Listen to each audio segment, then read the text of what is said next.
in here. So before we get started with the last course here, I'd like to say thanks to everyone. You guys have been a great group of folks. I hope you enjoyed yourselves. I know I have. It's been wonderful.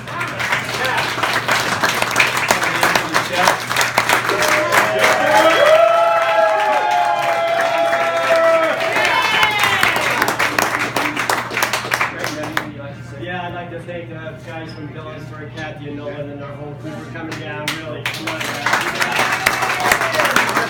Great beers, and what a way to start learning about beer from our local friends, from people that are right around here.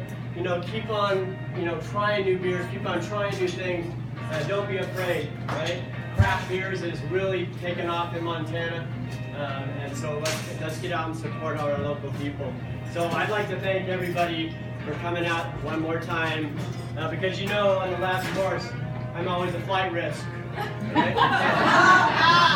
So really, thank you guys so much for coming out. We're going to do a little bit of a sampler dessert tonight. I think it's going to go great with this Badfinger. We did some stuff up in Phillipsburg last week with the brewery, and we did a different cake with this Badfinger.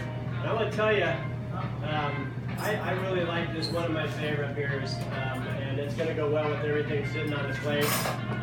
And all of the beers have just been spectacular. Thank you guys very much. Thanks for all the inspiration. Thanks for supporting us. Right? And, everybody drive safe. Oh yeah. All right. I'm praying you loose out there. All right. Thanks again very much, you guys.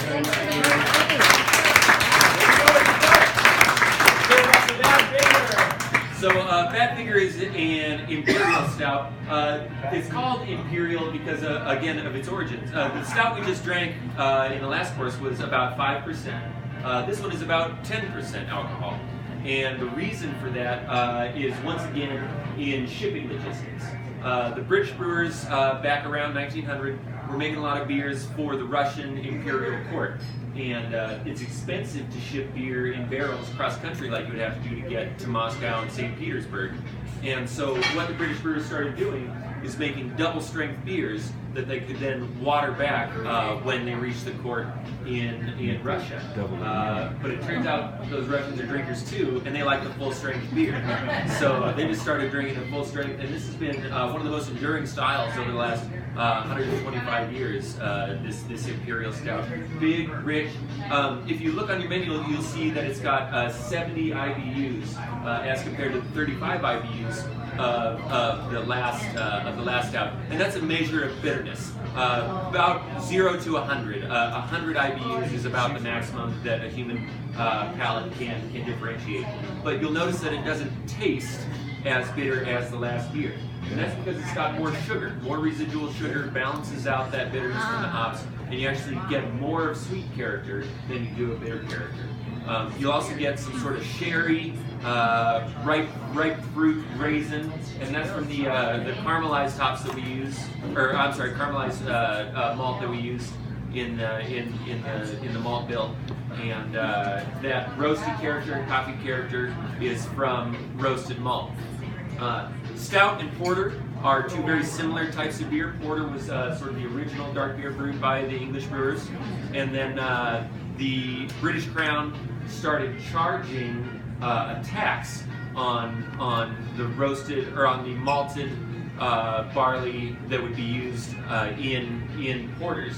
And so the brewers got around that by, rather than malting the barley and then roasting it, they just took raw barley straight out of the field and roasted that. They got around the taxes that the king had levied, and it makes this much drier, more intensely roasty beer that we've got here, as opposed to a porter, which is going to be generally a little bit more sweet and round. So once again, Badfinger Imperial Stout, one of our more classic styles. Thanks you guys again. It's been a great evening. Did you get your barley? One last